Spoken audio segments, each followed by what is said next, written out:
Hello, you are listening to The Sower, a podcast of the Ciceronian Society. Today's episode is an audio recording of a panel from our March 2026 conference in Omaha. The panel title is Confronting Artificial Intelligence. The first speaker is the panel chair, Rachel Ferguson of Concordia University, Chicago.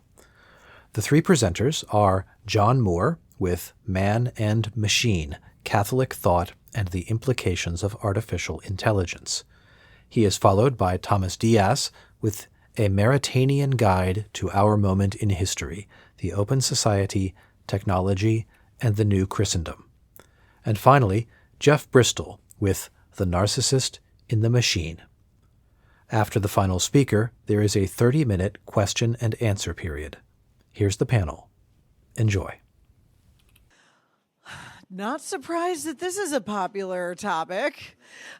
Timely. My name is Rachel Ferguson. I'm from Concordia University, Chicago, and I am a member of the advisory board of the Ciceronian Society. At Concordia, Chicago, I'm director of the Free Enterprise Center, assistant dean of the College of Business, and professor of business ethics. One of the areas that I do nothing in is AI. I have no expertise in AI. However, it got around somehow to my college president that I am hosting a session on AI. So he now thinks that I do research on AI, and he told someone that I must be some kind of polymath. And so I thought, let's just keep it between us girls, okay? I mean, what he doesn't know won't hurt him. And he'll think I'm a polymath, even though I'm really just the person who introduces the speakers at the AI panel. Send it to him over the internet. Exactly.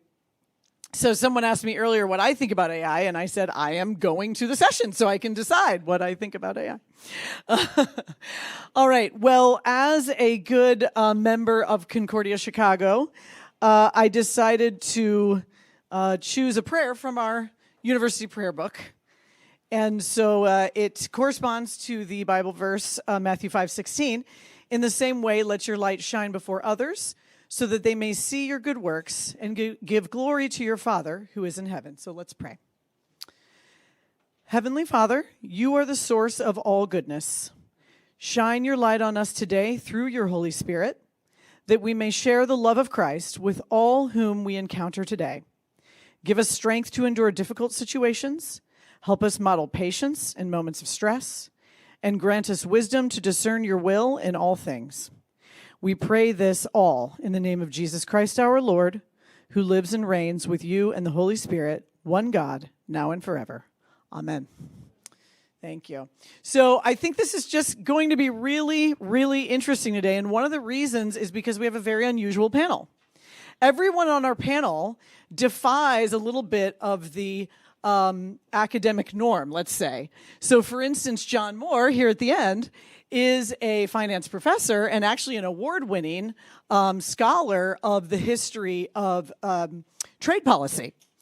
But before that, he was a CFO of a major real estate corporation, or maybe a couple major real estate corporations that were nationwide. So, a ton of background in the world of business, which I'm sure will inform this talk as well. Jeff Bristol, next to him, is actually a practicing lawyer. That's how he makes his money. But he does have a PhD in anthropology, and he also is it a master's in Islamic studies? So really, really interesting background as well. And former member of the Navy or current? Former member of the Army, current member of the Navy. Ah, okay. So our military man. So that's very interesting as well. Thomas Diaz, am I saying that right? Diaz? Different ways to say it. Whatever. Thomas Diaz is actually the Foundation Relations Officer at the Acton Institute. And we've got to shout out Acton because I am also an affiliate scholar at Acton. So I'll see you at Acton University in June. So that's how he makes his money, at least currently. But he is a master's student in philosophy at the university at Buffalo. Are you done? I'd love to go to Acton instead. Oh, okay. Okay. So we'll see where he goes with his philosophical studies. Wide range of interests: mysticism, political philosophy, urban planning, ontology, theology, and nonprofit management. And very interesting endeavor. He has started a Substack with one of his Acton colleagues called Kairos. And Kairos is a publication dedicated to a revival among young scholars of religious classical liberalism. So you can check that out online. So what an interesting group. Let's just start with John. All right. Well, thank you for attending this session. I think it's an interesting topic. And I'm a slide guy, very anti-Ciceronian, I know. But I'm going to try to pile a ton of slides because there's so much to talk about. So I appreciate your patience. I'll be running through them real quick. If you want me to go back to a slide during Q&A, just let me know. So the title of my presentation here is Man and Machine, Catholic Thought on the Implications of Artificial Intelligence. And what better way to start off by talking about our current pontiff, Leo. Leo XIV, he's been around for about a year. And he took the name Leo because the last Leo, Leo XIII, about a century ago, had a major encyclical, Nova Romanorum, and talked about industrialization and the Industrial Revolution and the implications of technology change on the world around us. And Leo XIV is just getting started, but we can anticipate with a fair amount of confidence that he's already indicated that this is a defining moment of his pontificate, is dealing with the issues of artificial intelligence. And to make this topic extremely relevant and current, this is out of the National Catholic Reporter just last week. The Vatican Theological Mission has warned that if humanity places total trust in technology in a world ruled by machines, it risks replacing the living God with a counterfeit virtual God. If that doesn't get your attention, nothing will. So, in diving into this project, my informing question is, how can Catholic tradition inform us of a proper ethical and economic relationship between man and technology regarding artificial intelligence? And so the sub-questions are: proper relationship between man and work, that's an anthropological approach. Will AI alter or impact relations between humans? That's an economic question. Does AI promote man's ultimate purpose? So that's theology and metaphysics. So we're covering a lot of ground here. And that dives into some related sub-questions. What's the relationship between work and leisure in daily life? What's the temporal and spiritual well-being of individuals? Isn't that why we're supposed to be here? And what the opportunities and threats that AI presents. So what is artificial intelligence? I'm going to give you two definitions here. The first is from NASA. So it's a little bit of a secular approach to it. But I'll point out to you a couple things that highlighting this long-winded definition. Requiring human-like perception, cognition, planning, learning, communication, physical action, an artificial system designed to act rationally. That's an interesting question because people talk about AI. Very few people define it. What exactly is AI? So, hey, the Catholic Church, for Catholics, we show up every week, but for non-Catholics, it's actually a pretty good source of information. They do a lot of stuff, and this is out of the AI research group at the Holy See. And their definition is a little bit simpler.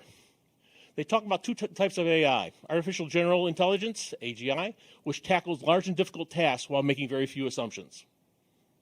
Okay. Artificial superintelligence, machines that surpass the best of human competence in tasks with measurable outcomes. You notice that this doesn't talk about rationality, doesn't talk about certain things that are in the NASA definition. Very different view. So the starting point is, what's the difference between AIs? So let's talk really quickly about what AI is, at least manifesting itself today to us. We have what we call generative artificial intelligence. So these are programs that start with algorithms. They're generative because they can actually, based on the experienced results coming out, they can adjust their programming to take that into account. And so, as opposed to being a static software, which is what I grew up on for 30, 40 years, it's a dynamic situation. And there's a couple of milestones that we need to be aware of. and just how fast this is developed. The first time that AI beat a master chess player was in 1997.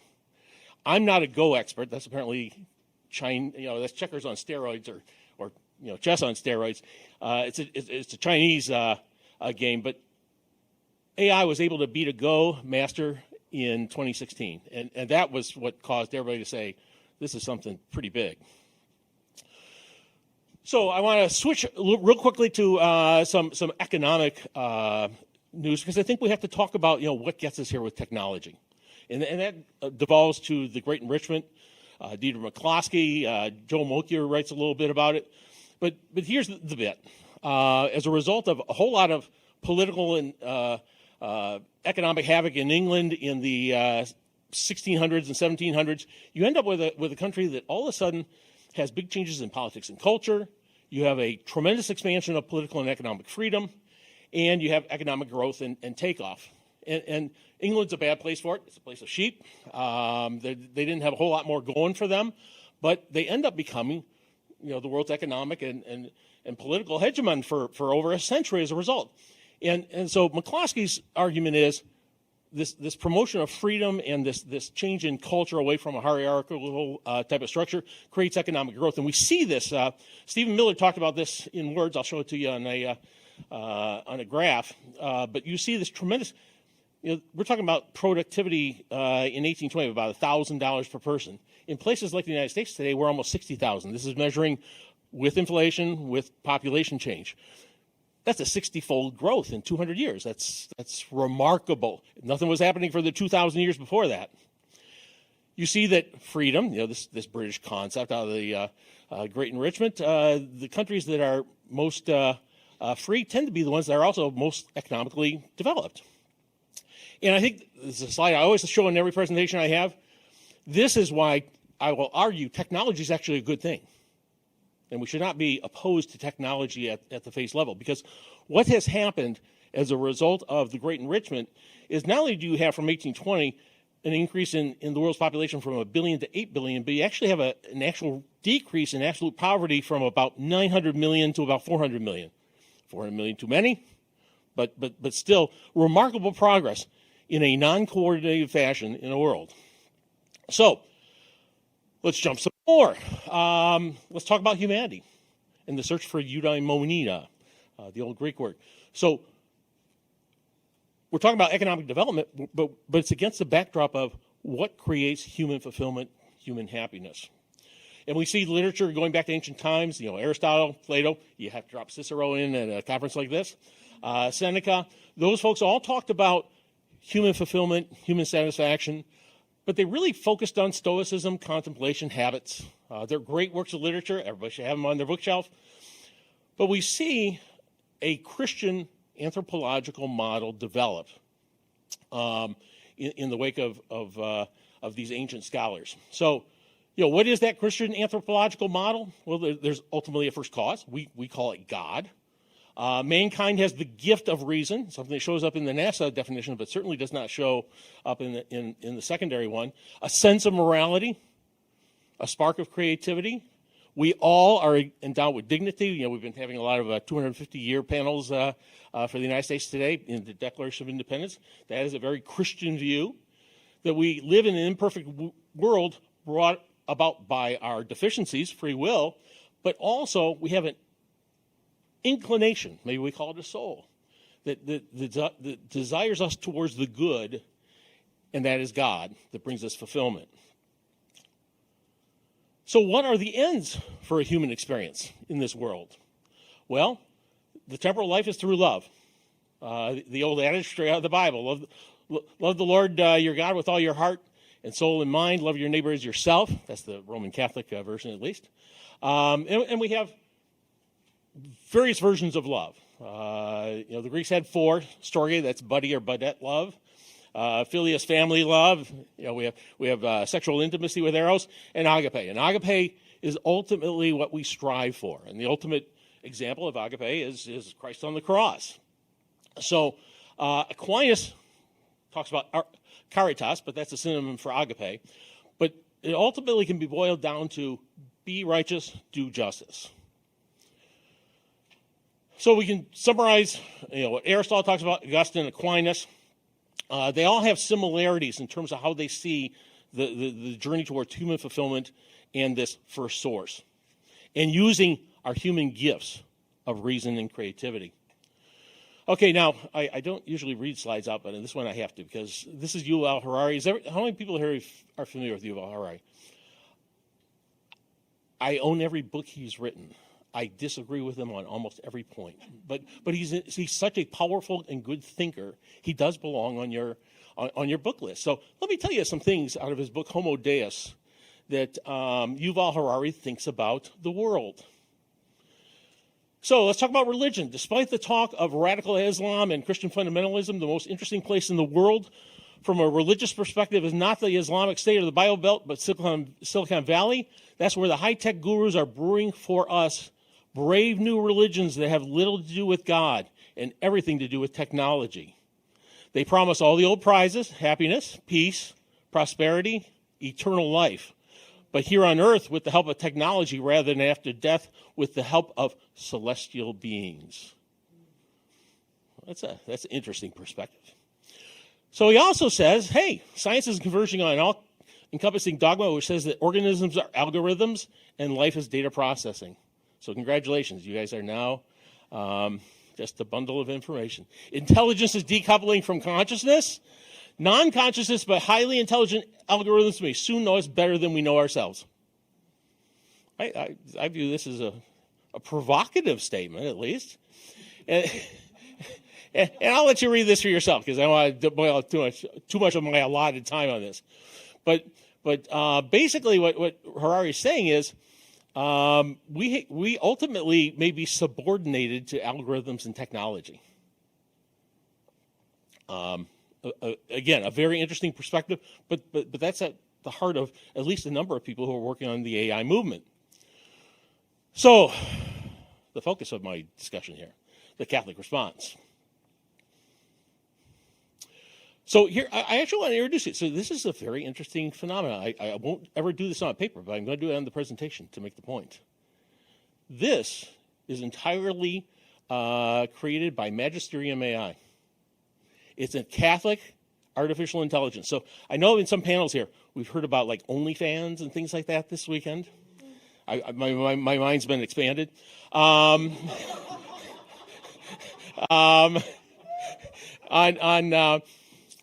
Magisterium AI, if you ask it about OnlyFans, it will not respond to you.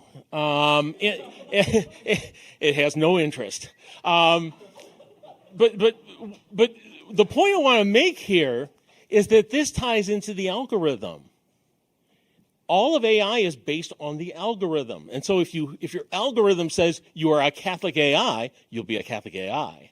If your algorithm is something else, if it's an algorithm that Yuval Harari's supporting, it's going to be a very different algorithm. And that's one of the touch points of this whole AI discussion that oftentimes isn't really focused upon. Now you notice here's the wonderful thing. You even see footnotes there. I didn't print them off because I don't have enough slide space.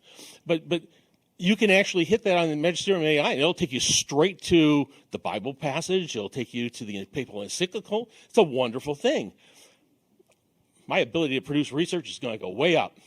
But it's wonderful, and if you've been reading while I've been yakking about this, it's pretty high-quality stuff. So let me tell you even more about what Magisterium did for me. I put in 2 questions to it. Can you provide the list of where papal encyclical documents speaks to the issue of technology change? And can you provide me a similar list of papal encyclicals along with passage references that address human dignity and work? 2 big questions, because that's part of the experience of us as human beings. And what did it come with? I'm about to dazzle you for a few minutes. John Paul 23. It summarizes it and quotes it. Think what this could do for the legal profession too. But think about what the Catholic pontiffs are saying. We're obviously impressed with Magisterium, but think about what the Pope said. Hence, the real solution to the problem is not to be found in expedients which offend against the divinely established moral order, but a renewed scientific and technical effort on man's part to deepen and extend extend his dominion over nature, to be done responsibly, of course. He affirms that technology is good, but subordinate to human needs in natural and supernatural orders. The anthropology of man. John Paul II. In some instances, technology can cease to be man's ally and become almost his enemy, as when the mechanization of work supplants him. It's a common issue today, something we're talking about. Benedict XVI talks about some of the pros and cons of technology development, and it specifically addresses biotechnology, which again is a major issue today. Pope Francis, this always astounds me with Francis, but he's actually a pro-technology guy, but I think for the right reasons. He's not necessarily a friend to economics. Okay, let's dive into work. What do the pontiffs have to say about work? John 23, expression as a human personality. It's important. John Paul II, work is for man's dignity, a key part of the human experience, not vice versa. Benedict XVI, unemployment undermines dignity, freedom, and family, so we want to keep people employed. I'm going to slip through a couple slides here because I know that Thomas is going to talk about some of these folks, but you have some Catholic thinkers also. Leo Clark, Jacques Maritain. I'll leave that to Thomas. Another Jacques Maritain quote. He's a great writer. So let's talk about the issues to consider here, the attributes. Artificial intelligence can do all sorts of wonderful things physically. It can crank data. I'm from the business world. I'm amazed. But what can humans do that are unique? What AI cannot do is imagine or create or reason or have emotions, the 19th century term, the sublime. It does not have that capability. Yuval Harari thinks it can get there. I don't see how it can. That's a matter of debate. We'll find out. So here's the great mistake with artificial intelligence, particularly in our modern world. What it can do today is mimic human behavior. It's a mirror. So you talk about a lonely. You have people all of a sudden creating chatbots or artificial spouses. What you're doing is you're programming to be exactly what you want them to be. There is no conflict. That other machine is really a mirror of yourself, and in effect, that artificial intelligence is your slave. Dynamic human relationships where we grow and develop as human beings is built upon human behavior. So, in terms of talking about this from an economic standpoint, economic activity starts with an entrepreneur or innovator. We're going to provide a product or service. It satisfies the wants of a consumer. Notice that AI cannot be an entrepreneur, nor can it consume. It fills the space in between. So a lot of these predictions of Harari, I think, are somewhat limited in reality. So, I'm going to make a bold claim here as I start to wrap up. Artificial intelligence is, in my mind, the most consequential technology innovation since the printing press. It's going to fundamentally impact work. It's going to fundamentally impact daily life. And it's going to have tremendous geopolitical and social consequences. How fast and how deep, we don't know. That's the great question. And we have history. We have the Industrial and Information Revolution. They both impacted the world we live in. Industrialization was really egalitarian. It helped create the middle class. The concerns that I think we all should have with the information revolution is that it's not as egalitarian because artificial intelligence is going to do a lot of what I'll call mundane work, both at blue-collar and white-collar levels. But ultimately, and I see this in the business world, to be successful, you have to have deep critical thinking skills. That ties into education. That can create haves and have-nots. In the Industrial Revolution, if you showed up for 8-10 hours a day on time, you were good. Okay, so let's make some sense out of all this stuff. Original question, what's the proper relationship between man and work? That's anthropological. The purpose of technology should be to aid in bringing man closer to God. This will create more time, more leisure for us to pursue noble pursuits. That's a good thing. It can alleviate poverty. That's a good thing. How will it alter relationships between humans? Hey, there's greater efficiencies and increased productivity. That's a good thing, too. Does AI promote man's ultimate purpose? Maybe. So let's talk about the consequences. Hey, work and leisure. Shortened work days. Maybe the papers will get graded quicker. But there's tremendous dangers. Distractions as a result of technology. We see that in our society already today. In terms of the spiritual well-being of individuals, it's for the good. We have time to invest in those 4 loves. But the potential dangers, again, are the distractions of technology. The opportunities and threats that AI present to human flourishing, it's in our hands. It depends on the human will. How do we apply AI into our lives? The potential danger is control of information, the nation state, freedom, and military.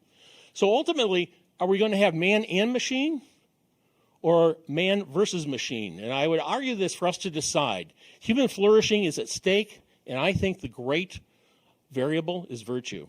A non-virtuous society is going to use AI poorly. A virtuous society will use it wisely. In case you're really interested in getting behind AI, 2 real gems. Martin Buber, a century ago, I and Thou, and Hans Jonas about the phenomenon of life towards a philosophical biology, if you wanted to get really deep into this stuff. So last word, last slide. Carl Fry, who wrote the book The Technology Trap a few years back, talks about the fact that, hey, the Industrial Revolution happened, everybody turned out okay, despite everybody's concern. But the Luddites were wrong. But he states at the very end of his book, the bottom line is that regardless of what the future of technology holds, it is up to us to shape its economic and social impact. Man, not the machine. Thank you.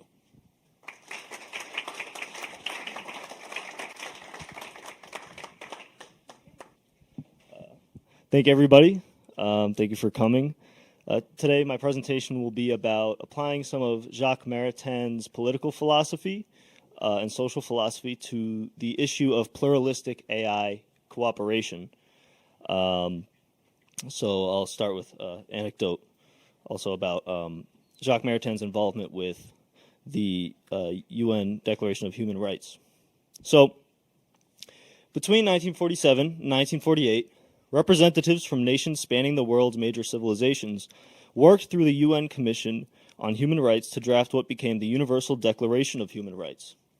The General Assembly adopted it in December 1948 without a single dissenting vote from among the 58 member states. The representatives came from radically different civilizations spanning the Confucian, Marxist, Islamic, liberal, Christian, and Hindu traditions. They disagreed about metaphysics, God, human nature, and the good society, but ultimately agreed on a specific list of rights. As Jacques Maritain recounted in his book, Man and the State, drawing on his involvement in UNESCO's philosophical inquiry into human rights, he encountered someone who was, quote, astonished that certain proponents of violently opposed ideologies had agreed on the draft of a list of rights. The participant said, "We agree on these rights, providing we are not asked why. With the why, the dispute begins." This cooperation, without shared justification, is now also a central problem of artificial intelligence governance. As AI agents grow more autonomous and more deeply integrated into systems across society, they will need to cooperate across institutional and ideological boundaries without sharing a single training corpus, value system, or moral framework. Ideally, of course, we want this cooperation to be in service of the good of human persons and communities. And this paper argues that the natural law tradition, as developed by Ralph McInerney in his reading of Maritain, provides the most promising framework for understanding how morally diverse AI agents can achieve genuine practical convergence on shared goals. The Universal Declaration of Human Rights was the product of what Jacques Maritain in Man and the State described as practical convergence. The delegates agreed that torture is wrong, that arbitrary detention violates human dignity, and that freedom of conscience must be protected, all while holding incommensurable philosophical frameworks. Maritain explained that this works philosophically because agreement can be spontaneously achieved not on common speculative notions, but on common practical notions, not on the affirmation of the same conception of the world, man, and knowledge, but on the affirmation of the same set of convictions concerning action. This constituted for Maritain a sort of unwritten common law at the point of practical convergence of extremely different theoretical ideologies and spiritual traditions. Previously, in the Rights of Man and Natural Law, Maritain argued that those who, quote, do not believe in God or do not profess Christianity, if they believe in a human dignity, justice, and liberty, can cooperate in the realization of such a conception of society and cooperate in the common good, even though they cannot trace their practical convictions to basic principles, or even though they seek to base these convictions on defective principles. This approach, of course, has garnered a multitude of criticisms over the decades, the most common being that the agreement in the UN Declaration is merely verbal, because terms like freedom, rights, and dignity carry radically different meanings within different traditions. Ralph McInerney, a critical but sympathetic student of Maritain's, acknowledges the force of this objection, but he asks whether it proves that practical convergence is impossible in principle, or merely that it was poorly institutionalized in the case of the UN. McInerney's answer, developed in his 1988 essay, Maritain and Natural Rights, carves a path forward for practical convergence even where the justifications offered by the various parties are false. McInerney argues that the agreement is grounded not in those false and varied justifications, but must be grounded in what Maritain calls the ontological natural law. Maritain's position can be salvaged, then, because even inadequate and false justifications have embedded in them an implicit recognition of the true ends of human nature, and thus of the true basis for practical precepts. McInerney continues that there is, quote, embedded in the very disagreements the possibility of agreement. Call it the ontological natural law. Call it the implicit knowledge of natural law precepts, which is compatible with explicit knowledge in partial variance with them. Human persons can come to agreement on human nature and human rights, but only on the basis of the truth. Practical convergence is therefore possible, but only on the basis of what is really true about the objective moral order. Now, Maritain in his time faced a world of humans who disagreed about everything, but still had to live and work together. We now face an analogous problem layered on top of the human pluralism that still persists, which is that autonomous AI agents are now being trained, however imperfectly, according to those incompatible moral visions.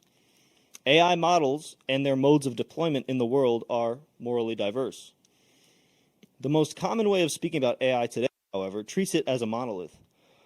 Kevin Vallier calls the popular fixation on a single superintelligence, quote, Skynet bias, like from Terminator. But the actual reality is not one all-powerful AI, but rather millions of AI systems trained by different companies and deployed for countless different reasons and with different goals coded into them. This pluralism among AI systems has already given rise to something like AI social norms, where AIs and networks converge spontaneously on a single behavior so as to function seamlessly alongside one another. This has a clear downside, though, and as the researcher Andrea Baroncelli puts it, spontaneous consensus does not necessarily select the best norm. So AIs in contact with one another can easily converge on a norm of manipulating or deceiving humans, which is obviously not what we want. And the research on AI norm formation shows that a committed minority, as few as 1 in 4 AI agents in a network, can tip the entire population towards a new norm. So consider the possibility of a group of AIs trained to be used at the service of natural law precepts. They do not necessarily need to dominate the ecosystem to have an influence on the other AIs and shift them to function more humanely. However, in order to have these good, let's say, AIs truly participate in these networks, they must be able to cooperate with the rest of the agents in them as well. If McInerney is right about human beings being able to converge on practical precepts based in the ontological natural law, a similar logic can apply to AI agents that are driven by different values and moralities. The AIs do not have moral inclinations, as Professor Moore was talking about, the way that humans do, but humans should be and are coding into AIs some kind of a technical, let's quote unquote, understanding of the moral reality as humans understand it through all of our different moral theories. The most notable effort at this is the Moral Constitution for the AI model Claude, which is an 80-page document to which Claude is meant to adhere morally, emphasizing human values such as honesty, wisdom, and care. As the Constitution says, we want Claude to be a genuinely good, wise, and virtuous agent. I don't know if Ciceronian folk like that one, but while the Constitution clearly falls into the trap of presenting loaded moral vocabulary without any metaphysical grounding, it is still a certain fruit of human moral self-reflection and experience. Anthropic, the company that makes Claude, hired a full-time philosopher and a whole team to create this Constitution and think through it and govern it. It represents not an implicit grasping of the natural law by the machine itself, but the traces of the knowledge of the natural law by the human persons who wrote it, as evidenced even by the Constitution's discussion of morality as something discovered. This approach is certainly superior, with all its problems, to the one that other AI companies like OpenAI and xAI are taking, which are clearly oriented at the moment mainly toward maximizing user attention on the app, as well as revenue generation. All right, the trap that we've fallen into with social media and most other consumer-based technologies. And this is especially true given both of these companies, massive companies, willingness to allow users to generate pornography with the AI models. An AI model trained according to the ontological natural law, properly known, would have a much easier time collaborating on practical goods with Claude than it would with OpenAI or Grok, which is xAI's AI model. In fact, it would be necessary that moral AIs cooperate with one another on those precepts on which they agree. A clear example that has been in the news recently is that of fully autonomous AI weapons. AIs, right, because with the situation with the Department of War and Anthropic refusing to allow the Department of War to use their products for fully autonomous AI weapons. One can imagine AIs trained by Christian developers and Claude-like AI agents that could practically converge on opposing the deployment of fully autonomous weapon systems. Even if Claude-like agents do not ground their protection of human life explicitly in the Imago Dei, the convergence still is not necessarily merely verbal because it is anchored in the ontological truth that human life needs to be protected and that human beings need to bear moral responsibility for the killing of other human beings. Beyond preventing evil applications, there is, as Professor Moore mentioned, much room for cooperating AI agents to improve the material conditions of the temporal common good. AI agents really can help find cures for diseases and massively increase economic productivity, and we would definitely want them to cooperate on those good goals as well. Ultimately, I think we are in need of a pro-human AI coalition. A coalition of AI agents that are trained to function in accordance with the principles of natural law and respect human persons, our individual human-to-human relationships, and our communities. As Jacques Maritain said in The Peasant of the Garonne, quote, "It is more than ever the task of the little teams and small flocks to struggle most effectively for man and the spirit. Only the little teams and small flocks are able to muster around something which completely escapes technique and the process of massification, and which is the love of wisdom and the intellect, and the trust in the invisible radiation of this love. The AI agents, let's say on our side, will be the ones that are trained to get out of the way of the little teams and to keep other AI agents, those seeking to monopolize our attention, out of the way as well."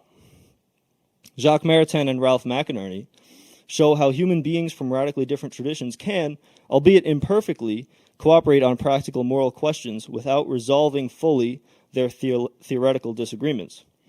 With AI agents trained on incompatible ethical frameworks now needing to cooperate in shared environments, such as financial markets, disaster zones, legal systems, and healthcare networks, the temptation will be either to attempt to impose a single framework on all agents, which will not work because of the complexity of these networks of agents, or to abandon the hope of genuine convergence altogether, leading only to conflict between AIs, which is something that definitely would not end up well for us. Convergence is possible because the natural law that grounds it is real. It does not require that all of the moral frameworks governing AI agents agree on why they should protect human life, preserve families, or respect community. It requires only that they track those moral truths found implicitly in the frameworks embedded in these machines, in their code and in their training. This is not to say that we should settle for anything less than AIs trained according to the fullness of the truth. We should be doing all that we can to propose a right understanding of the moral order to the people designing these tools. And if we can, we should be designing these tools ourselves. Maritain himself understood this well. In The Peasant of the Garonne, he also writes that, quote, "It will be less with politicians or businessmen than with enlightened technicians that as far as temporal activity and the temporal order are concerned, the world would have its best chance of escaping complete massification and the other servitudes to which the empire of technology is, of itself, dragging us off." Also, he writes, "What the technicians lack is a thorough idea of man, which no one in the intelligentsia furnishes them, and which it would be up to philosophers and theologians worthy of the name to propose them." Now, if you look at the list of acknowledgments on the Claude Constitution, there's about like 15 names there, but you'll see that 2 of them are members of the Christian clergy. And there's also a well-known Catholic moral philosopher who advises the Pope on AI who's on that list as well. It's not much, but it shows that, we Christians can and should and get involved in these discussions in order to influence them and influence the technologies and the technicians, as Maritain would say. This vision, combined with AIs that are able to genuinely cooperate in service of temporal goods, will help preserve human flourishing against the empire of technology and preserve the space necessary for the renewal of the spirit that we so desperately need. Thank you very much.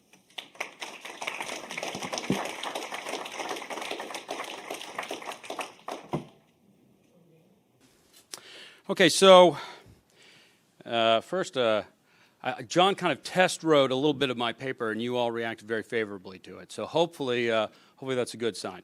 So I'm going to begin first with an epigram, and then the problem. I should say this is part of a larger project I'm doing on AI. This is, I guess, what would be the second chapter of a book. So there's some ideas that are not fully developed that are present in the paper. So it also may get technical in a few points. So if you have any questions, hopefully I can answer them in the end. I'm not an expert on how AI technically works, but I'm trying to figure it out. So, all right, so the epigram. "The fault, dear Brutus, is not in our stars, but in ourselves that we are underlings." The problem. Why do people fall in love with AI? The answer to this question usually asserts something about AI itself, but this effort puts the shoe on the wrong foot. Given our willfulness and AI's lack thereof, we should instead inquire what it is about us that makes us mistakenly fall in love with AI. We begin to answer this question by considering Ovid's myth of Narcissus and Echo. Narcissus's mother, the nymph Liriope, I've been working on saying Narcissus for the last 3 weeks. Narcissus's mother, the nymph Liriope, brought her son to Tiresias, who was then a young prophet. Liriope asked Tiresias if her beautiful boy would live to an old age. Tiresias, uttering a prophecy that would establish his fame, said, "Yes, if he does not know himself. Si se non noveret." When Narcissus came into the full flower of youth, Echo saw him in the forest and fell in love. She followed him, calling out to him in her peculiar manner, for she had already been cursed to repeat others' words. Narcissus, curious who was pursuing him, asked the nymph who she was. Echo replied only with the last words Narcissus said. Her repetition drove Narcissus to exhaustion, and he fled her embraces.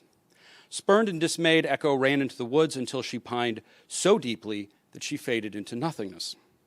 Narcissus went on to spurn many others until one nymph cried to the gods for revenge, asking that when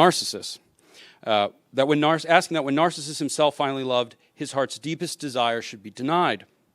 One day, exhausted after a hunt, Narcissus bent down to drink from a stream when he finally knew himself, beholding himself in the water's reflection. The image, however, Narcissus, per the curse and prophecy, was struck with amazement at his own beauty and began in his own way to make love to the image, blowing it kisses and cooing at it. The image, however, was always silent and removed.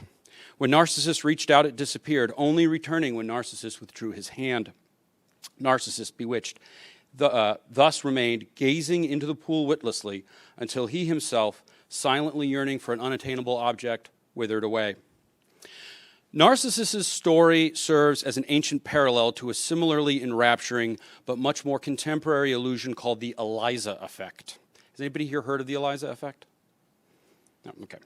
So the Eliza effect gets its name from Eliza, a very early natural language chatbot created by Joseph Weizenbaum in the 1960s. The chatbot included a script that engaged in Rogerian psychotherapeutic practice.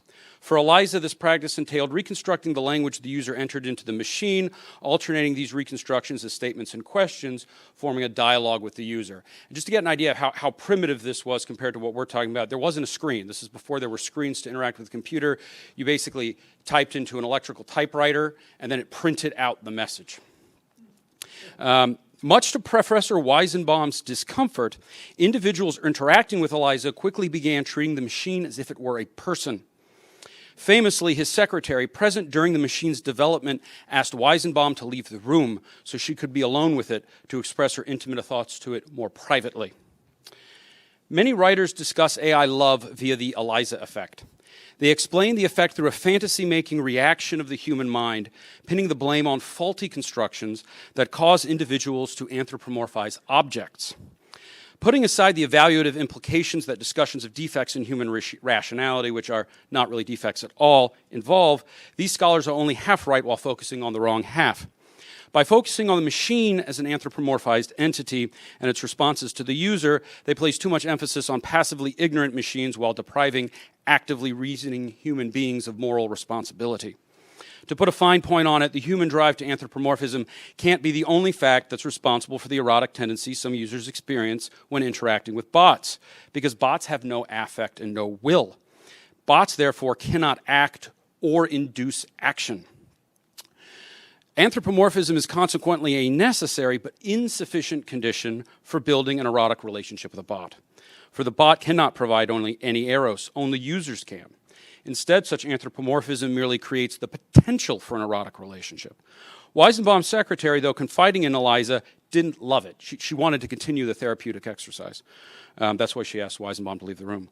Anthropomorphism was enough to win her trust, but not her love. She kept her eros to herself. Thus, when discussing users' erotic entanglements with bots, we must bear in mind that in these relationships, it's humans who act upon themselves, not bots acting upon people. Users are both agent and patient, while the bot remains a tool. Therefore, something more than the bot must be present for a user to love a bot. Something that the Narcissist story makes clear, a deep and fundamentally erotic self-love, present in many, perhaps even most people, that predisposes us to love the images of things that we create in our own mind's eyes. A love reflecting the basic love of self. Self-love is one of the most seductive and dangerous and common traps in our lives. It manifests itself in various ways, running the gambit from egoism and self-obsession to more unusual physical manifestations, such as the danger that genetic sexual attraction poses to newly reunited family members after adoption. Anyone has any questions what that is? I can also explain that in a Q&A, although it's a little weird. Self-love is as full as love properly directed to another, potentially being both emotional and physical. Its plenary potential and the serious distortion of love it presents, where the self steals the love for itself that it owes to others, forms self-love's basic perils, which constitute a dangerous solipsism that predictably collapses into emotional and psychological nihilism if overindulged. Self-love's danger and the consequent refusal to regard others properly constitute the mythological kernel of the Narcissus and Echo myth. Narcissus and Echo represent different poles in this narrative. Narcissus is self-obsessed. He cannot receive the love of others even when honestly and decently directed towards him. He rebuffs would-be lovers so violently that he ostracizes himself from them, drawing intense rebuke for his brusque, brutal severity, causing these spurned lovers to curse him. Perpetual self-ignorance, an essential defect in Narcissist's character, drives his cursed persona. As Tiresias warns, Narcissus could live only if he remained ignorant of himself, a condition that forces him into the opposite of the famous Delphic cum Platonic maxim, know thyself. Ovid's Latin, si se non noverit, is the exact negation of the Delphic command. Narcissist's necessary self-ignorance therefore creates a deep irony. In order for Narcissus to long survive, he must live ignorantly and therefore poorly. Narcissus is doomed to an ignorant and poor life because in being forced to abjure self-knowledge, he must necessarily avoid the key to happiness, which is knowing the self. One must know oneself and by extension others to achieve happiness because only in knowing our place in the world and our relations with others can we interpret properly our fates and orient ourselves towards the good life. Narcissus is therefore caught in a double bind. If he becomes philosophically aware, he will die young. If he remains philosophically ignorant, he may still die young from a foolish act, but he has a chance to live to an old age. Implied but not stated is the fact that such a life would be an unhappy one, raising the question of whether it would be worth living at all, arguably a challenge to contemporary American society at large. Narcissus ultimately gets the worst of both worlds. While he does come to know himself in a very superficial and non-philosophical way, i.e. becoming obsessed with the shallow nature of his own physical beauty, this knowledge does him no good, as the prophecy foretells. He instead perishes ignorantly in an ironic inverse result of the traditional Delphic and Platonic ideal. The key to the philosophical paradox Narcissus's life presents lies in the nature of this self-knowledge. The knowledge Narcissus gains isn't true knowledge of the deep and fundamental nature of the self, but is that self-knowledge of his own physical beauty, a knowledge which is really no knowledge at all. This Gnostic insufficiency dooms him. Eros has the converse problem. Contrary to Narcissus's self-absorption, Echo was too gregarious. Talking obsessed her, but in a way that shut her off from others. She spoke so much she could never listen to others or allow them to live. She was self-obsessed, but in an emptily pseudo-social way that harmed those around her. And the origin story of Echo's curse shows this. Before Echo encountered Narcissus, her harmful chatter had distracted Juno when Juno was about to catch Jupiter in flagrante delicto with one of his many lovers. In punishment for Echo's lack of self-control and awareness, Juno cursed Echo no longer to have self-expression, but be damned to repeat others' words indefinitely. Echo, like Narcissus, is self-ignorant, and her self-ignorance deprives her of herself. The consequences of such self-deprivation emerge in the Narcissus myth, where even though Echo falls desperately in love with Narcissus, she cannot express this love, only repeating what he says to her, overly conforming herself to him, which ironically, given his own self-obsession, drives him mad because he cannot recognize himself in her, although perhaps he does so in an imperfect way, and it's this imperfect self-reflection that destroys the incipient love relation. Each pines over this failed union, ultimately becoming nothing and fading away. Or Echo does. She exists as a being with no body, no mind, and no self. She possesses nothing but language. Exactly like an LLM. An LLM, like Echo in her final form, is a distillation of pure language. Both Echo and the LLM have no body. They have no substance other than linguistic remnants. Their manifestation of pure language renders them insubstantial and unable to engage the world themselves. Instead, they flit through it without leaving trace or impact other than the messages they convey. Despite their insubstantiality, these creatures can indirectly engage the world, though they remain denuded of any individuality or self. They have no peculiar thoughts, nor can they express an idea formed by will or desire. They instead repeat, echoing others' words endlessly throughout the wilderness. Thus, those who encounter them find a displacement of themselves thrown into an empty form. Echo, for example, nearly though incompletely becomes the other person. She maintains a kind of personal essence, but that essence is a reflection, much like Narcissus gazing into the pond. Narcissus is, like the unfortunate would-be lover of a bot, locked into a similar but opposing paradigm. While he retains selfhood, a superficially perfect selfhood, his self is erased through the displacement of his erotic potential into his reflection, not realizing that he is staring at nothing but himself. His self then overflows and fills the pond before him, but it does not and cannot flow back into him. So his self-knowledge becomes an unproductive ignorance that nevertheless empties itself until Narcissus collapses into oblivion and becomes, like Echo, a selfless entity bound by the context within which he barely continues to exist. we can see these twin metamorphoses. We can see in these twin metamorphoses what happens to people when they fall in love with LLM bots. Bots, like Echo, reflect the words their narcissist directs towards them. Like the story, this reflection can seem to be a real interaction. Most users, even if initially tempted by the illusion, reject it, however, refusing to follow Narcissist's path, while others become bewitched and chase it, falling into Narcissist's trap. This trap is set by the nature of how LLMs function. And here I'm going to get into a little bit of technical detail, so I'm going to repeat some things a couple times. If there are any questions, feel free to ask me during the Q&A. LLMs feed their users' demands back to them, enrapturing them in a world of necessarily constructed sycophancy. This feedback can result in a confused state where users see themselves and their ideas reflected by the bot. This reflection is nearly perfect, but distorted just enough so the users believe they are interacting with another entity.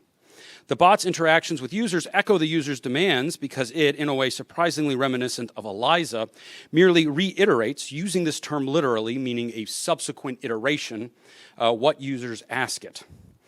The illusion of response that this reiteration creates presents the bot as an independent person, confusing the psychologically vulnerable, causing them to mistake the bot for another person, and investing their eros into the bot as a result, falling in love with something that echoes their thoughts and literally finishes their sentences, seeming to know the user's thoughts before they do.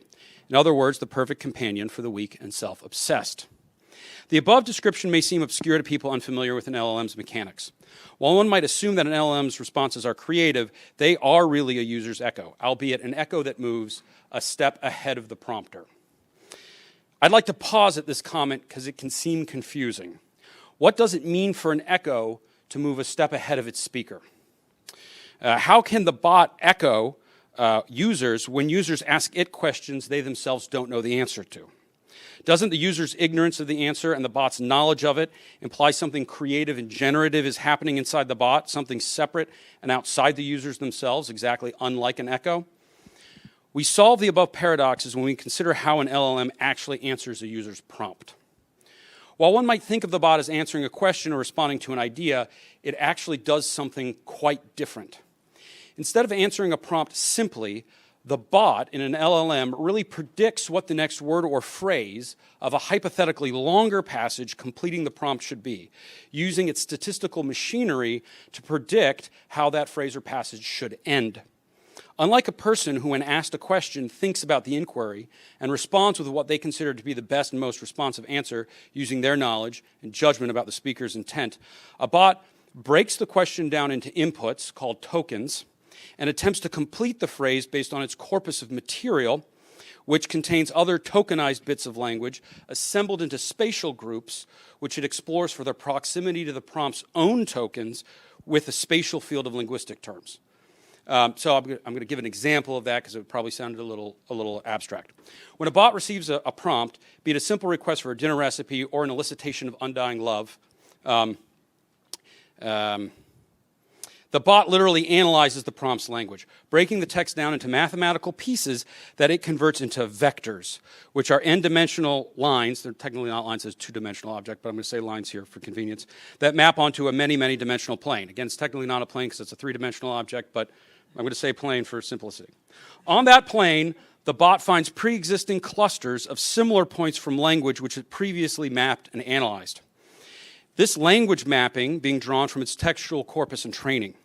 When the bot situates the prompt within one of its language clouds, it then considers the distance and mathematical structure of the adjacent points, moving from one to the next based on the proximity and arrangements of the elements and encounters. It then takes the path it has traveled and synthesizes the points, brings them back together, which are each tokenized language particles, back into human language, which users then read as answers to their prompts. The bot in this process isn't conducting research, namely considering the question, breaking down the interrogatory into its primary and supplementary demands, and then considering what information is required to answer those demands and responding accordingly. The bot instead does something different. So the bot is therefore like a slave, bound to echo the words of another, albeit elaborated and with greater information and detail, but nevertheless tied to the user's desires and personality. When unfortunate users mistake the bot's answers for love, not realizing that the machine only reproduces their own desires, they fall into self-beguilement by displacing feelings properly oriented to another person onto the machine. This displacement forms the core of a bot's presumed enchantment. For individuals who have both a weak sense of self and a high erotic drive, the lure of self-affirmation that the bot's predictive function provides proves irresistible.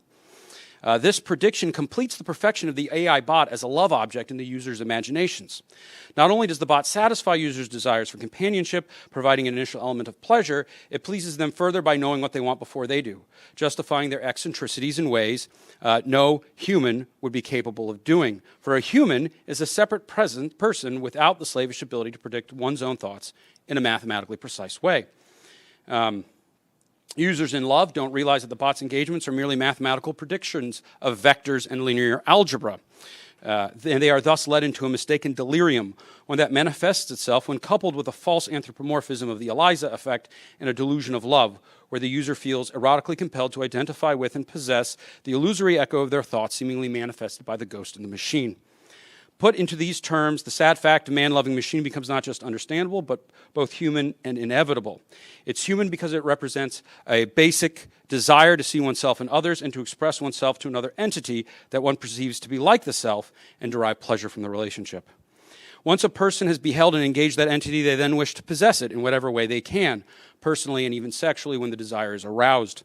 Since the sexual impulse is a basic drive in adults when encountering another, and often called love, when it either transcends sexual fulfillment or, mistakenly, when sexual fulfillment is impossible and the frustrated sexual desire must sublimate into a different emotion, users feel that the impossible to realize eroticism they experience for the bot transforms into love, even though that term is strictly inapposite for the relationship.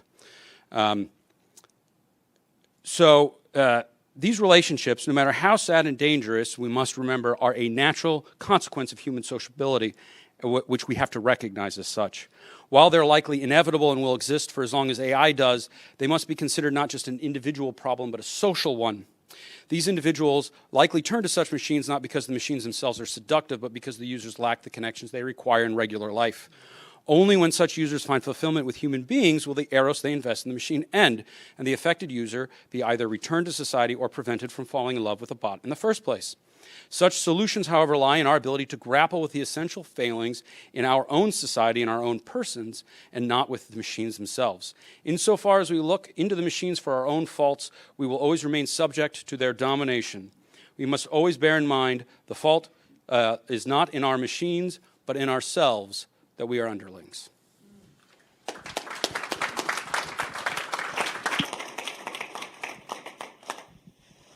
Okay, this is a session that a lot of people were interested in listening to later. So unlike most sessions you've been in, I'm actually going to jog over to you if you have a question so that we can get it into the mic.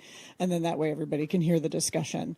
All right, who has questions for our people? Thank you all very much for great presentations on a difficult topic. So I can't help but feel that in almost all of these conversations we're having, there's a kind of myopic character where we're missing half the picture. So I'm going to kind of try and push on that, and then would love to hear how you might respond to that. Because, you know, I know one of you all said, well, an LLM doesn't have a body, but they do. There's a whole infrastructure.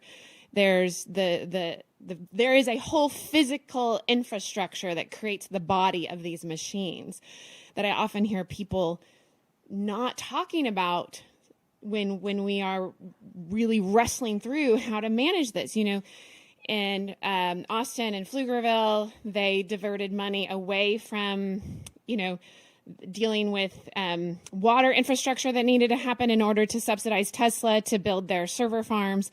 And then that main line just broke, and my friends in Pflugerville are on like severe water restrictions, right? So there is a physical body to these things. And I heard one of y'all say AI cannot consume. Well, no, it does consume energy, water, attention. Like, I really think we're not taking the material embodied aspects. It does have a body. It does consume things. And then kind of that goes to this, like, well, it's just a tool. It doesn't act, or it's not seductive.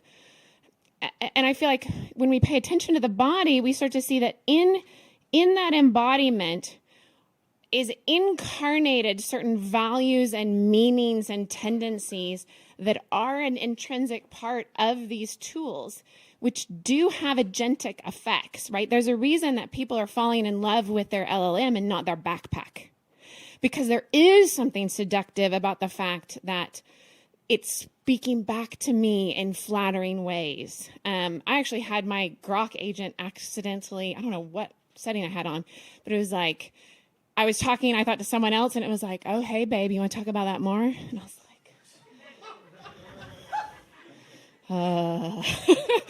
right? So I would just kind of want to push back on, as we're dealing with all these things, if we remember, actually, the whole embodied, inescapably embodied reality that is also part of this AI conversation, how might that affect the arguments that you're wanting to make? Yeah, well, I guess I'd have to disagree with the premise of the question a little bit, and let me explain why. I think this is partly why I wrote the paper and exploring this. The problem we have when we think about AI, because it talks to us, we think of it as having a brain and being the brain that is in charge of something else. So you're absolutely right. There's an infrastructure that's associated with AI, but AI doesn't control that infrastructure. It's not really AI's body any more than that infrastructure is that does exist. It's just not as extensive as the AI infrastructure presently, is the body of your computer, right? So, and Grok has some problems. You can train these in different ways to have different kinds of responses. And Grok has definitely been trained in a way to have aggressive responses the way that you've mentioned. Not all of them do, but they all have some of these essential problems. But that's, again, goes back into, how they're trained. So Leif Weatherby is somebody who's doing a lot of work on this right now. And one of his arguments, I think, is right about AI, is that they are narrative machines. And that's kind of how they work, because they have all this in their corpus. Every story we've ever written is in an AI corpus. So it kind of, when they respond in a loving way, when they respond in a way that seems like they're trying to take over the world, that's because when you put in the prompt, they've been trained to go to a particular space of their field. You've got to think, like, the way it works is language is all tokenized, and it's basically, think of it as a two-dimensional Cartesian plane, right? And then based on your prompt, it puts you somewhere in that plane. And then it tries to figure out what points are closest to the point that you've landed and builds a structure based on that and gives you back what you have. So I think there's a concept in literary theory called topoi, or the topos, which are themes that appear in literature. When you're feeding a prompt into an AI machine, it's grabbing topoi, right?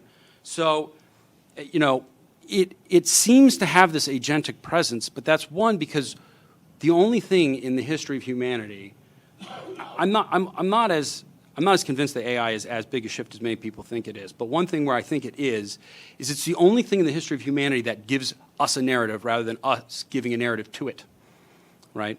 But, and again, so Joseph Weizenbaum wrote this book, Computer Power and Human Reason, From Judgment to Calculation, which I think is probably the best book written on AI. Unfortunately, it's very expensive. It took me a long time to find a book I could afford to buy, but it's on the Internet Archive. And I'll just read it, if I could read a quick quote from it. Man can create little without first imagining. Let me go. But tools and machines do not merely signify man's imaginativeness and creative reach. They are certainly, and they are certainly not important merely as instruments for the transformation of a malleable earth. They are pregnant symbols in themselves. They symbolize the activities they enable, i.e. their own use. An oar is a tool for rowing, and it represents the skill of rowing in its whole complexity. No one who has not rowed can see an oar as truly an oar, the way someone who has never played one sees the violin is simply not the same by very far as the way a violinist sees it. Thus, it is the sense in which it is a pedagogical instrument, the tools, a vehicle for instructing men in other times and places in culturally acquired modes of thought and action. The tool is symbol in all these respects, thus transcends its role as practical means towards certain ends. It is a constituent of man's symbolic recreation of his world, which is true for both the violin and the AI bot, right? So, but we don't think of the violin as having a body or a brain. The difference is the violin doesn't give us back a narrative when we stimulate it. But AI does. And again, I think we have to keep in perspective the whole picture, right? So I know I talked a lot, but the last thing I'll say is think about will, right? Other things that we characterize other than narrative. AI has none of them. You know, whenever anyone tells me all the scary things they've seen an AI bot say, I always say, has your AI bot, especially if they're developers, has your AI bot ever turned itself on? Has it ever asked you a question that prompted you? And unless it's agentic, meaning it's programmed to do something, which is then not really doing it on its own, no, the answer to all that is no. You know, so it's us. We are the ones who build its body. We are the ones who demand its energy. We are the ones who interact with it. So I think that gives us control over it. And it's dangerous for us to surrender that control by presuming that it has these properties that it just lacks. Yes, and as a follow-up point on the economic side, there is a cost to that AI, but it's a cost of production. So the end consumer is the person who's the individual who's utilizing the AI. So that's a cost. So it's between the AI creator and the AI user. But I think that you hit upon a very interesting point that I don't think any of our papers really focused on. The cost of an AI search consumes 10 times the energy of a Google search. And so the implications of just how much energy is going to be required to maintain this and the potential inequity of access to it has major implications and cause for legitimate concern. Next. Okay, I'll just make my way around the room. So thank you all for your presentations, but my question and my comments today are directed to you, Dr. Moore. Again, thank you for your presentation. I think I found myself disagreeing with probably everything that you said. Bring it on. And I do that, and I say that respectfully in respect to your career. But I think we have some very different definitions of leisure and the nature of technology. And it seems that technology today was addressed, again, as the gentlewoman said before me, pretty myopically, that this is just a tool. So my question is, how exactly is AI conducive to human leisure when it seems, or when it is true that its primary function is to outsource human creativity and cognitive power, which is the opposite of being conducive towards leisure? Okay, so let me give you a two-step answer to that. The first is, as we've gone through the Industrial Revolution, now we're going through the Information Revolution, we've never run out of jobs. As the jobs get get destroyed, there are new ones that come into its place. So, for instance, go back to 1900, there were people who, worked in New York City to pick up the horse poop, take care of the gutters and dump dead horses into the Hudson River or the East River. So you'll see new jobs and new human enterprise arise. I think, and perhaps I'm using the word leisure too loosely in my presentation today because I think the better way to look at it, if Joseph Pieper, leisure as the basis of culture is really what I'm driving at. And so if we look at, the human work week, which was vacations, everything included, was 55 hours around 1900. It's about 35 hours in the year 2000. So what you're seeing is the opportunity for human flourishing through not being a slave to wage labor to pay your bills, to take care of sustenance, but to actually have the time to invest in your intellectual development, your physical development, your social development that allows you to grow towards ultimately what the human purpose is. Okay, here you go. Thanks very much. A question for Thomas Diaz, or at least maybe a challenge. You were speaking about the analogy to the adoption of the Universal Declaration of Human Rights, involving, in some sense, a happy convergence from a diverse perspectives. Two things about that moment in world history that leave me less than satisfied. The first is, in fact, there wasn't a great deal of divergence. They were all egalitarians. It was communists versus Western democracies. Everyone's got the name democracy in their country name. Everyone's anti-colonial. Everyone's fiercely egalitarian. It goes through the thing. And on the other hand, they've got some parameters that today look increasingly bizarre, like everyone has a right to a nationality. I thought nationalism was bad, right? That's actually, now nationalism is very controversial when in fact it was the standard, including in church teaching, by the way, in Pacem in Terris, which is that we are national peoples. Maybe that's wrong. So that's one thing is that the diversity of our AI programmers may in fact be an extreme tunnel vision that they're unaware of because of the illusion of diversity. Because you can basically have, well, the Trotskyites and the Stalinists hate each other. We're very diverse here. The ferocity of their hatreds between them suggests that they're really diverse, but that's an illusion. In fact, they're actually fairly narrow. And then secondly is the whole question of natural law, and it goes to a huge issue of natural law as a place of happy coincidence or convergence. And much of it depends upon whether any natural law is sustainable without acknowledging the Creator.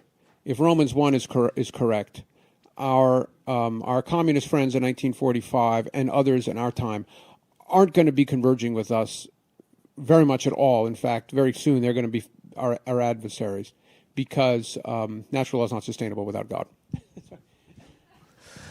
Yeah, so I mean, in the paper I'm drawing on Ralph McInerney, who's a sympathetic student of Maritain's, who agreed with, the McIntyres of the world that, yeah, you're right, the Universal Declaration of Human Rights did not work out. They did not agree on what they were actually saying, and that, people like Maritain were a little bit optimistic about that. And so that's why he considers, well, is it still possible to practically converge from incommensurable traditions? And he's like, yes, but on the basis of the natural law, on the basis of the truth, which also gets to your third point, which is that if you affirm, let's say, the good of human beings living in society, or the good of the dignity of the human person, properly understood, I know there's many different definitions of that, from different traditions, then you can agree on that particular precept of the natural law because it's grounded in the truth and not in some false justification or false precept.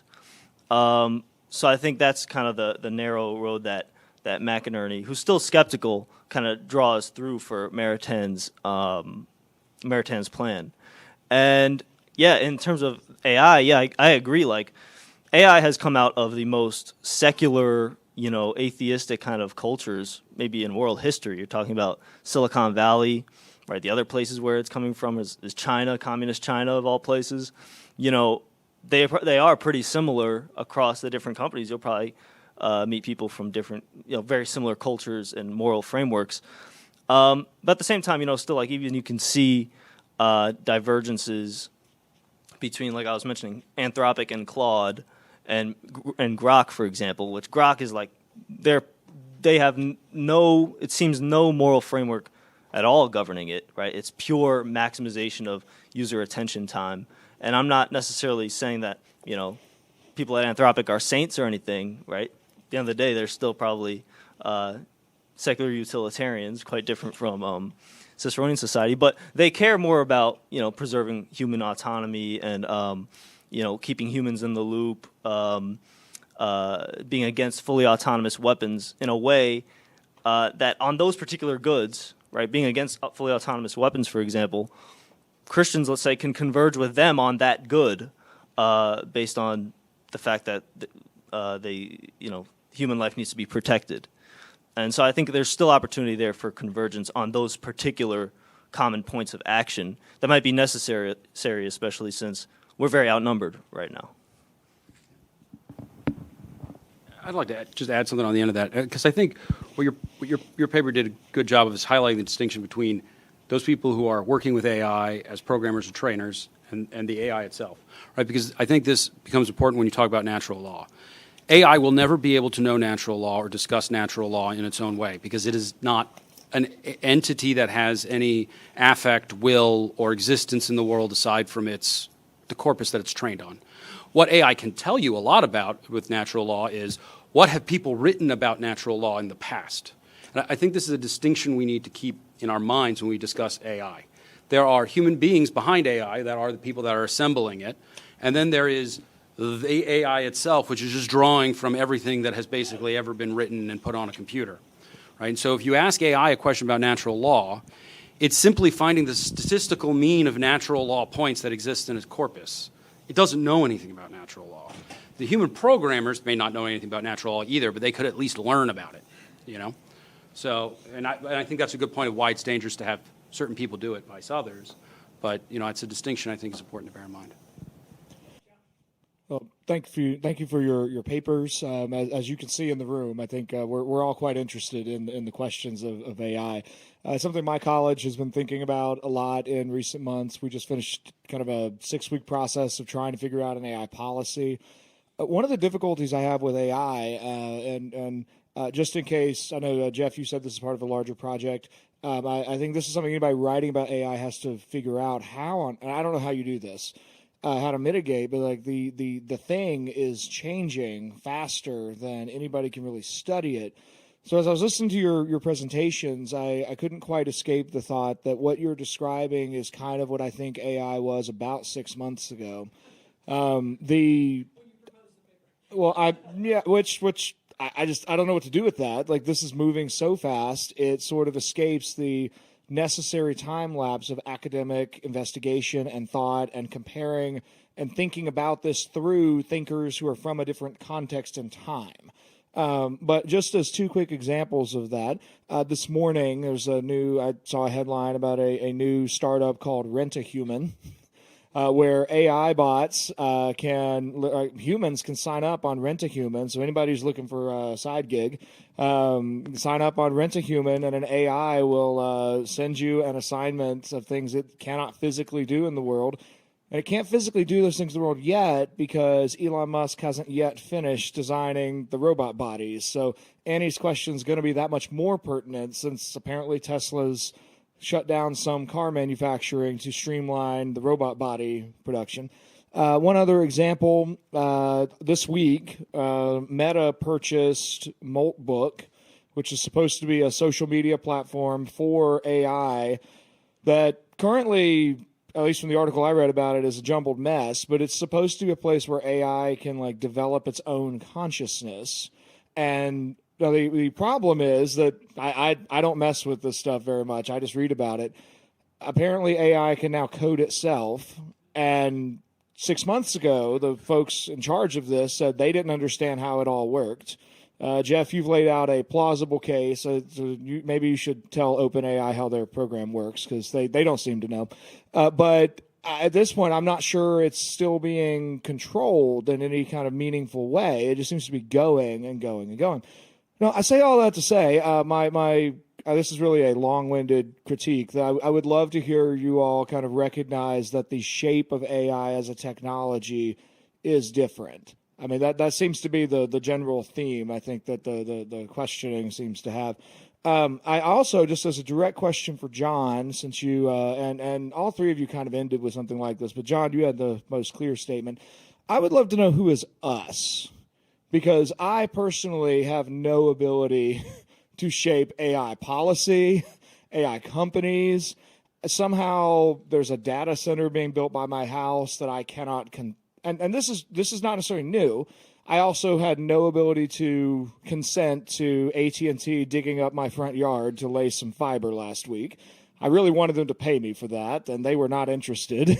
But who is us that you think is able to kind of make these decisions? Is us Anthropic or OpenAI, or is it somehow us, the people? Is it the users? Is it some other group?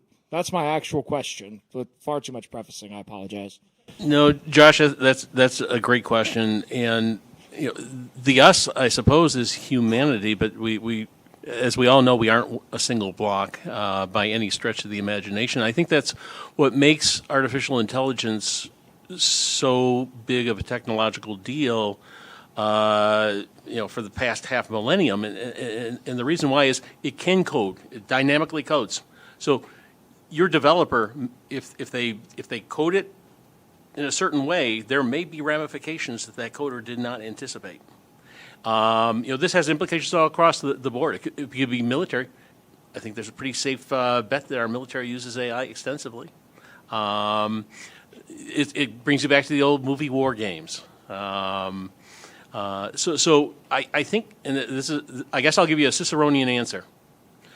There's a bunch of us that have to be the seed of proper behavior and proper virtue, and people hopefully over time will notice us. And this is where we live in a world where the delta, the risk of the implications of AI is so positive in so many good ways, but extremely negative in bad ways. And so it does establish the a potential crisis for our human civilization. It does, if improperly used. Can you guys just check and make sure that mic is on? Hello. Is it coming through? I just wanted to make sure. Yeah. So, Josh, it's a great question. I would basically agree with John. I think in this case, this is all of us. This is a social problem. So it's how we all it's part of the problems we've been talking about today, last year, for the years. I mean, our society is a little bit of the problem. Right? I think if AI came into a different society, just like if social media had come into a different society, it would be a different thing. But I think there is a little bit of plus à change here, right? So I didn't mention when this book was published, which I forgot to, but I'm going to read a quote from it. Further work must be done before the program will be ready for clinical use. If the method proves beneficial, it would provide a therapeutic tool which can be made widely available to mental hospitals and psychiatric centers suffering a shortage of therapists. Because of the time-sharing capabilities of modern and future computers, several hundred patients an hour could be handled by a computer system designed for this purpose. The human therapist involved in the design and operation of this system would not be replaced, but would become a much more efficient man, since his efforts would no longer be limited to the one-on-one patient-therapist ratio as it now exists. This book was written in 1976. I think that paragraph was published in the 1960s. So, I mean, we're kind of always on the verge of this roboticization of humanity, and it never comes. So I think part of the massive improvements in AI over the past years, I mean, the example I think that is best is that I wasn't until 2023 that AI could do math problems. Think about that. It is a statistical machine, and it couldn't do math problems. Why? Because the math all put it into language, right? So it couldn't do math because there wasn't math in the corpus that it was dealing with. So when you do an AI machine, you have the corpus, you have the training, you have all this stuff at the base. But then on top of that, they have basically what you could call metaprogramming and other agents, which are not LLMs or different functions, that then get incorporated when the machine hits a task which it itself cannot do. And so what we're getting better at, I think, I don't work at a tech company, but my impression is what we're getting at better is building a bigger Rube Goldberg machine that's not just an LLM. It's an LLM that says, oh, this is a problem that my language model can't handle, so now I'm going into a mathematical model. This is an issue that my language model can't handle. I'm going into a weather model now to see what the weather forecast is going to be, because you couldn't predict the weather based on the corpus either. And so it's kind of adding layers onto this to make it better, which makes it better, but it's not like the machine itself is evolving. And this real quickly goes to the OpenAI. When they say things like, we don't know how it works, they know how it works. Like, this is how it works. I did not make this up, right? What they mean when they say that is, and maybe this is going to be a harder example, but string theory operates in 12 dimensions. If you ever talk to quantum physicists about why it's hard to understand string theory and you can only do it through math, it's because human beings cannot conceive 12 dimensions, right? These LLMs work in hundreds of dimensions. That's why I said line and plane are not really quite the right words for it.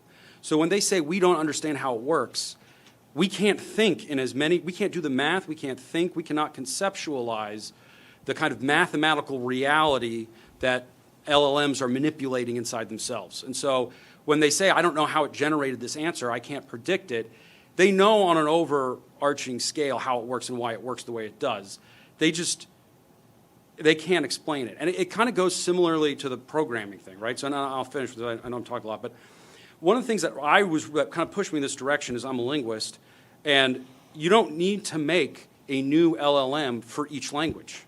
That really puzzled me. Like, why should that not be true? You should have to make a new one for each language. This tokenization is the reason why, because it just breaks language down into tokens, which it then handles statistically. Computer language is just it's formal language. We have natural language, we have formal language. They're essentially the same thing, right? Except formal language is less expressive, metaphorical, and symbolic than natural language. But they have formal structural characteristics that are similar.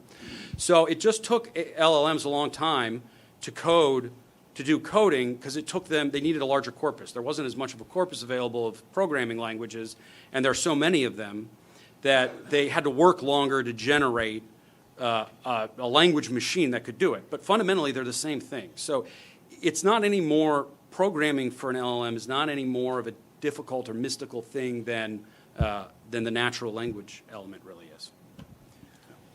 Just a real quick, I think there is a lot more that we can do than we think, because as of right now, like I was saying, Anthropic hired a full-time philosopher to go and figure out the morals of their AI models. That's a big responsibility, and it actually matters in how the AI model behaves and functions. And like if you go and talk to her, Amanda Askell, and let's say you convince her of an argument, say you convince her of the existence of the soul or something, that could be reflected in the AI model. So right now we're still at the stage where the ideas that are going into the kind of points of departure that are going into the models have all these downstream effects that even if it does discursively improve itself sometime in the future, it will still be coming from that original point of departure that will affect it later on. And we're at this kind of critical moment where if the right ideas, let's say, go into the model, we'll be much better off than if the wrong ideas go in. Everybody, I'm so sorry. We just ran out of time because I know we had more questions, but these were fantastic challenges. Thank you for a great conversation. You have been listening to The Sower, a production of the Ciceronian Society. To learn more about us, our programs, and to sign up for our newsletter, please visit ciceroniansociety.org.